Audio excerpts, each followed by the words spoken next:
On the EMBN show today, we've got news from all parts of the globe, from Utah, from South America, from Tahiti, from North Wales. Loads of cool new bikes coming up. All the e-bike news from around the globe coming up in this week's show.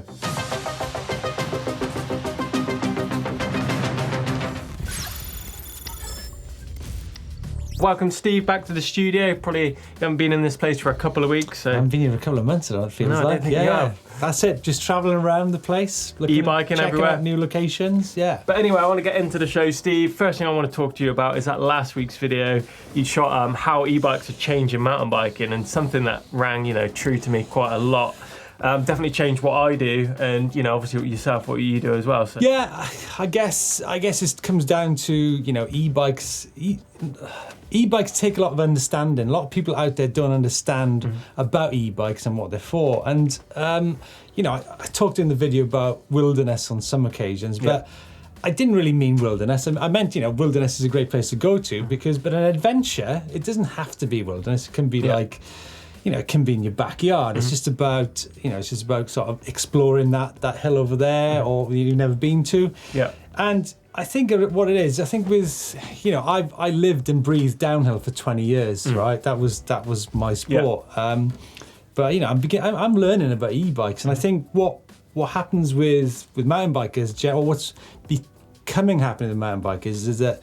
Like they've been corralled, and they live in like a couple of 100 acres, 5 or 6 trails here and there. Whereas e-bikes, you live in like thousands of acres rather than hundreds of acres. I think that's the sort of point I was trying to get across, really. Definitely. For me, I think they've changed what I do. There's some horrible bits about mountain biking. I think in general, if you all right, I still see you doing these 60-foot crazy jumps. Yeah, no, I still do all that stuff. But I mean, in general, like the general sort of trail riding, I think we'd all agree that mountain biking isn't 100% enjoyable sport unless you're 100% fit. I think for the general public, it's a tricky sport. It's a hard sport. There's a lot of barriers. There are barriers for a lot of people to mountain biking. You're talking time, physical fitness, loads of different elements that come into it. And if you haven't got all of those things that go into the recipe, it's not an enjoyable sport. At least 100%. But we're talking adventure. Yeah. We're talking adventure, well, so that will require a lot of time. Yeah, definitely. Yeah, for sure. But I think, the way they change what we do, for instance, I can go out riding with my dad now. He's 62. We used to go out on a big cross-country ride back in the day, and I used to have to wait for him a hell of a lot of time now. We're limited to where we went. But now we do these massive rides together at the same place and, do you know what? The same trails. So we've got a video coming up, which we did in Italy, and this is a true story, we climbed to 9,000 feet. Oh. And we were pretty out there, and I knew there were some people shadowing us all day, and I was thinking, who's that? Who are these people? Anyway, we were doing like a piece of camera on the top of the mountain, and this couple comes up the mountain, right? And I could not, because we'd just done a really technical climb, which some members of the crew couldn't do. Right. And seriously, there's this old couple from France, and they're 70 years old, in the middle of nowhere on 2 e-bikes, having a whale of a time. Really? And I think for me, that really does epitomise why e-bikes are great. Allowing loads of people to do these adventures. So, but like I said, I'm talking.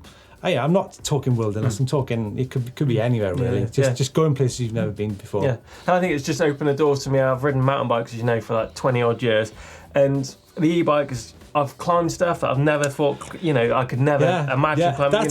That's an adventure, isn't it? That's an adventure in itself. I've gone faster on an e-bike than I've ever gone on any, that 100 kilometres an hour. It's just opened up so much doors. Yeah. I'm just so pleased, to be involved in it. I think you nailed it there as well. The fact that we did the slab, which was that little mini adventure, it's an urban adventure.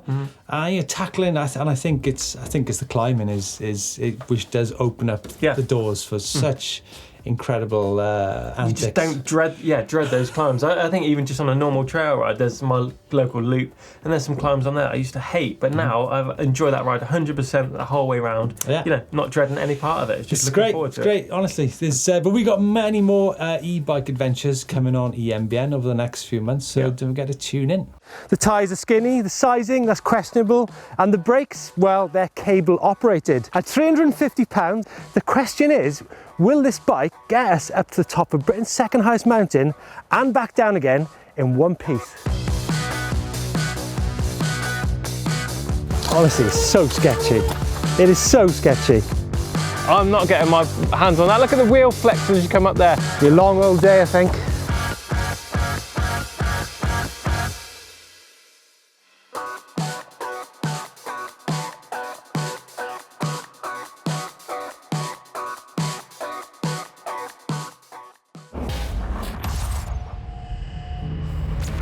Chris, let's have some tech news. Let's have some bikes, some kit. We We've got some nice new bikes. Mondraker have just launched a new level RR. It's looking really cool. 65-degree head angle, 29-inch wheels, 160mm travel on the rear, 170mm travel fork. That's a big hitting bike, right? Yeah, 29-inch wheels as well. So. Yeah, the Spaniards, they know their e-bikes, that's for sure. Yeah. What's interesting on this bike is that if you look at the level compared to the level's 160mm travel, say you look at the Foxy, which is a non-e-bike, in terms of sizing, the non-e-bike's actually bigger than the e-bike. So there must be a philosophy thing going on here with Mondraker. Yeah. Like for example, look at the reach numbers on the Foxy compared to the level, and a reach is a relatively good indicator of size. It's not it's not the be all and end all, but much smaller on the e-bikes to the non-e-bikes. Also, chainstay. Chainstay on the Foxy 430mm. Right. Chainstay on the level 490. Whoa. That is a big chainstay. And you know what? I've seen other manufacturers like Lapierre did the Overvolt. That had a big chainstay on it previously. And what it does is that it really enables the bikes to climb amazingly well. So obviously they've thought about this, but must have done, But it's interesting. Nice bike as well. It's obviously powered by that Bosch Performance Line CX motor, big 500-watt internal tube battery. Yeah, hell of a good-looking bike. It is a good looking. I mean, that that counts for a lot, right? Coil shocked e-bikes, 29-inch wheels. Yeah. I think we're seeing a lot more aggressive e-bikes getting out there as well. It's also one of the nicest looking e-bikes I've ever seen. Yeah, it's nice. Check that one out. Good work, Mondraker. This week we have Marshall Mullen. He rides for Specialized, comes from California, and he's been out in Rampage. Now Marshall is the guy who's got that Specialized Kenevo 180mm travel bike with those Fox 40s up front, taking that bike to the next level, which he has been doing out in Utah this week. Obviously Red Bull Rampage has just been on the weekend, but Marshall has taken his Kenevo to some pretty gnarly terrain. Definitely. Over to you, Chris. You're the free rider. Yeah, tell me about it. Yeah, it looks really good. He's obviously swapped those single crown out to a double crown fork on this Kenevo, hitting some big lines out there. Obviously saw Rampage go down a few days ago, so that was pretty impressive stuff.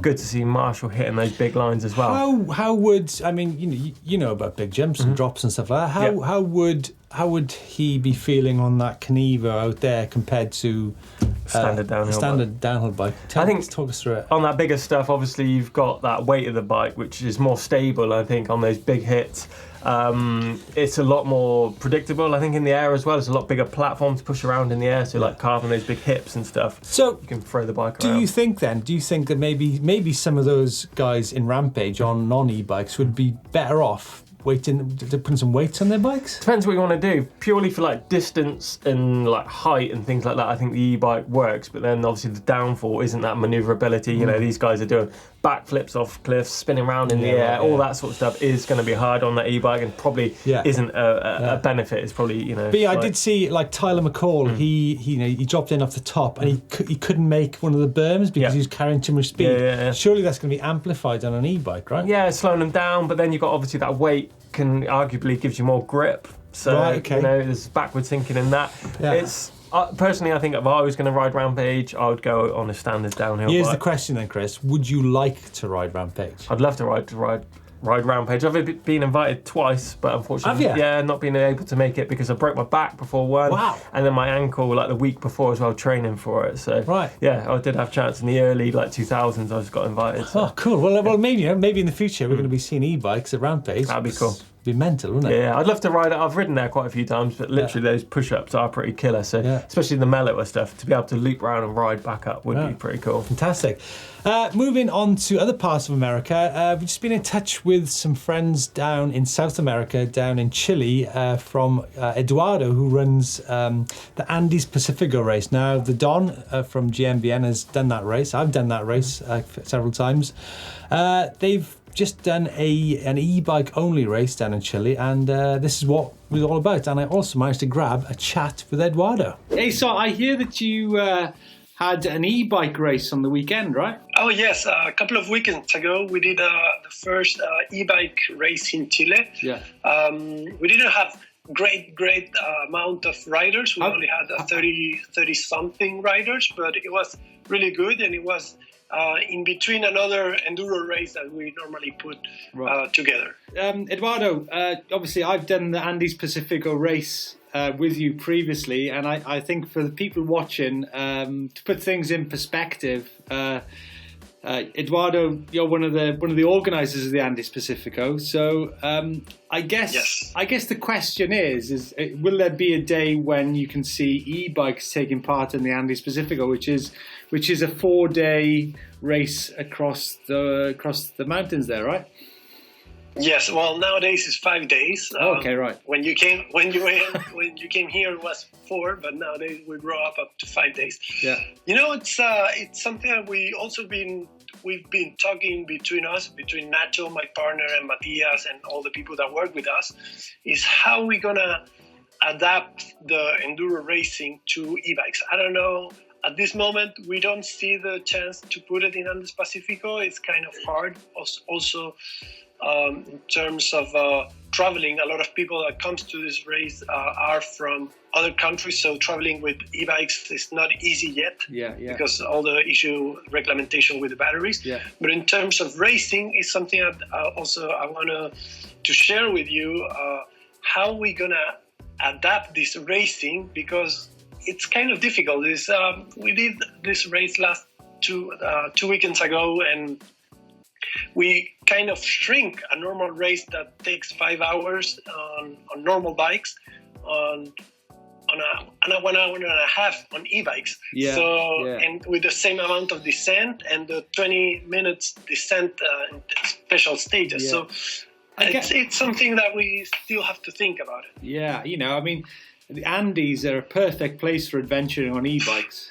So good. Like I have some friends that I don't have one, but we got one for the office, and we've been exploring new trails, new adventures, and it's amazing how much they can open you the doors just for us, and not talking about all the other people that can ride too. My father, my girlfriend, etc. Because I rode the Andes Pacifico race, and I think to do that on an e-bike would be an amazing adventure, because there was one particular climb where you said it was going to take an hour, and it actually took 2.5 hours. Yeah. Well, we've dialed that way more nowadays, and but for sure, it's My point was, you had most of the entry were actually pushing their expensive bicycles up a hill, or they're pushing or carrying them because it was really steep. Yeah. And on an e-bike, you could have ridden all that uphill. Totally. Yeah. And action. Time for action. What's been going on this week? Some mates of yours I've seen been busy in the news, or at least making the news. Yeah, so Pilgrim and his brother and a few of the high bike crew were out at the Welsh Gravity Enduro at the weekend. In Cwmcarn. At Cwmcarn, getting some good results. Yeah, I see actually that there's quite a few high bike racers there. Now, famous enduro racer David Knight was racing, as well as Sam Pilgrim. Yeah, and his little brother as well. Right, Louis, is it? Yeah, Louis. And also some of the high bike designers were out in force down in the South Wales valleys. Yeah. Sam Pilgrim came second. Yeah, Pilgrim was second. Louis was 9th as well, so in the top 10. So But Chris, you see the news here, don't you? It looks like there was a lot of riders at this Welsh Gravity Enduro race. Yeah. The non-e-bikers had 4 stages, whereas the e-bikers had 5 stages. Yeah. Much bigger day out for the e-bikers than non-e-bikers. Exactly, that's what it was about, getting out on the 22 hill. riders. Davey Roberts won the whole event for the e-bike men, so good work, Davey. Good work, Davey, yeah. Good stuff. But you know what? I'm still not sure about e-bike racing. You're not heading to the next one? Still not sure about e-bike racing. I'll go to the next one. I want to do one. And I'll ride it. Let's go and ride it. Let's do it. I'm up for it. Yeah? Yeah. Done. So it's time for feedback of the week. There's a few videos last week, got some feedback on, so let's have a look. Let's lean into it. Trials to Trails video, the e-bike camperman. Great vid, reminds me of being a kid in the early 80s. So very true, I tried to change the lines on a trail with bunny hop around 2 months ago, but crashed big time. My mind was willing and it was right, but at 50 with only 8 months back on the bike, my body and skill said no. But never give up, practice is key. 50, it must be nice to be a kid. Yeah, getting out on the bike. But yeah, I can't agree more. Practice those skills, learn all those tips from the video. It's going to make you a better rider out there on the trail.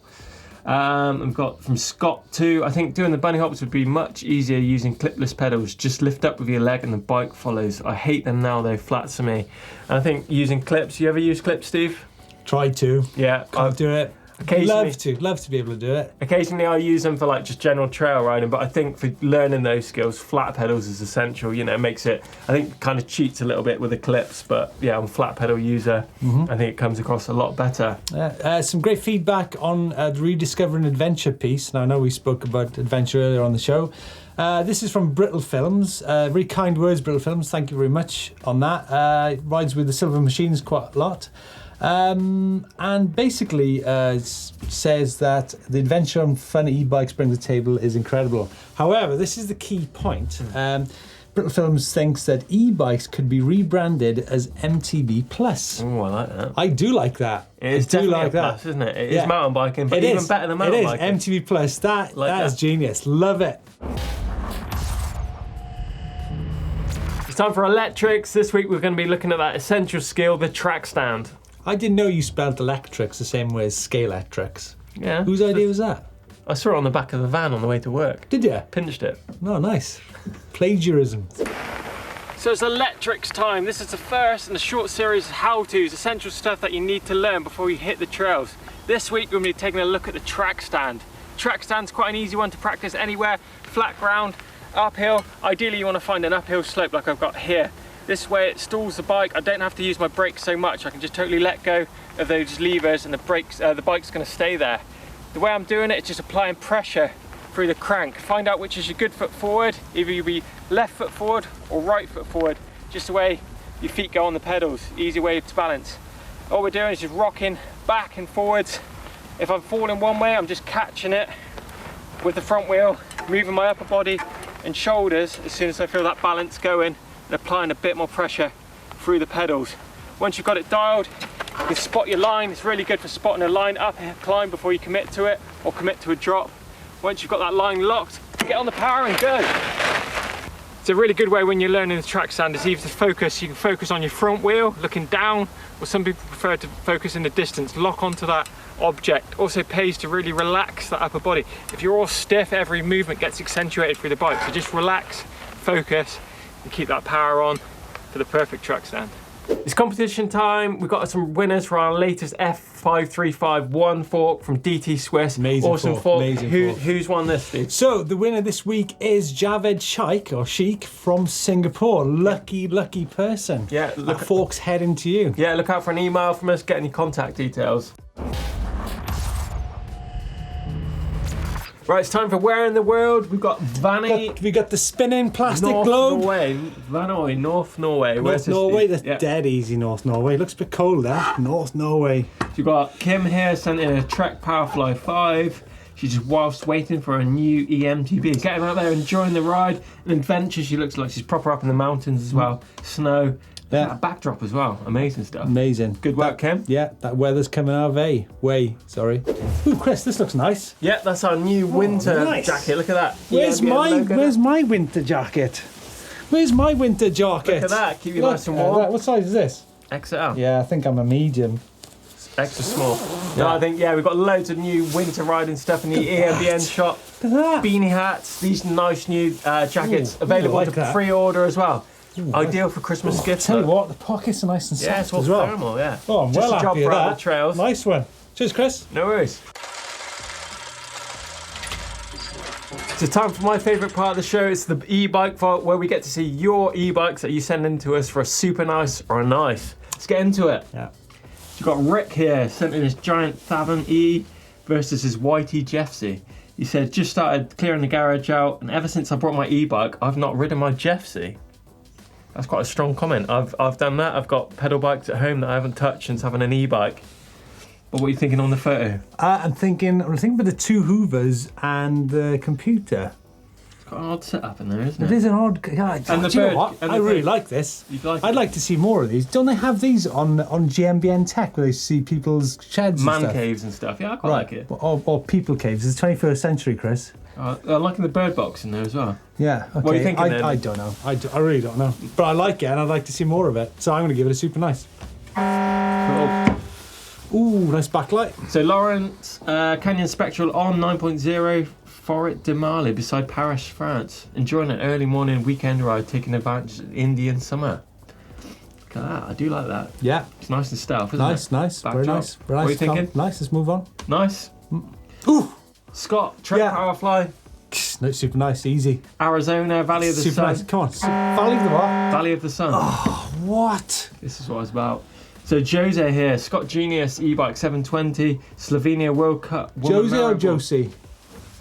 God, Jose with a Z. Jose. Maribor track as well. Look at that uplift, chairlift in the background. Hope you've ridden up. not World taken Cup that Women, chairlift. Maribor, Golden Fox. Ooh, Maribor is a hell of a place. But what about the Spent bike? many times on that hill. Yeah, I love it. Super nice or nice? Super nice. Alright, give them out today, Steve. Andrew. Hey, Andrew, we need to see a little bit more side-on action here. We can't really see the bike. Specialised Levo out in Gisborne Forest. I haven't seen that colour before. Is that looks like white, or is it just from my eyes? Silver, Your eyes, is I it? think, Steve. But he says Probably, his yeah. e-bike allows him to have a blast around the trails in between jobs, something he couldn't do on his acoustic bike. I'd be tempted to go super nice, but yeah, maybe a bit more, like I said, a bit more more bike. angle on it. Oh, look at that! Look at that! Isn't Look at it? that rock. Big rock. So this is from Paul. The long stone, Isle of Wight. I don't know why. Blake Sampson land. Lake Sampson territory, that is. Longstone is his brother's non-e-bike. He's much fitter than him, so his eMTB allows him to go on proper rides with big climbs without dying. What are you Crikey. thinking? What are you thinking? No, your turn, Chris. I think I'm going to give that a super nice as well. I like it. Nice, That. that's super nice. And we've got Thomas here, Commensor, Meta Power, Tuacora, Virginia. Virginia, USA. See, that does it for me. You can see what the bike's all about. I love the colour, I love the geometry. Pedals are good, everything. It's all great. Ticks all their boxes. Ticks. I'm gonna give that a tick. A big tick. Super Big nice tick. tick. Super nice tick. Ooh.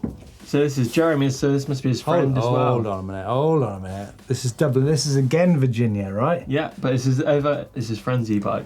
Okay, you're trying to get two super nices from one shoot. I know. What are you thinking? Is that allowed in the house? Well, Martin Ashton on GMBN would not accept that.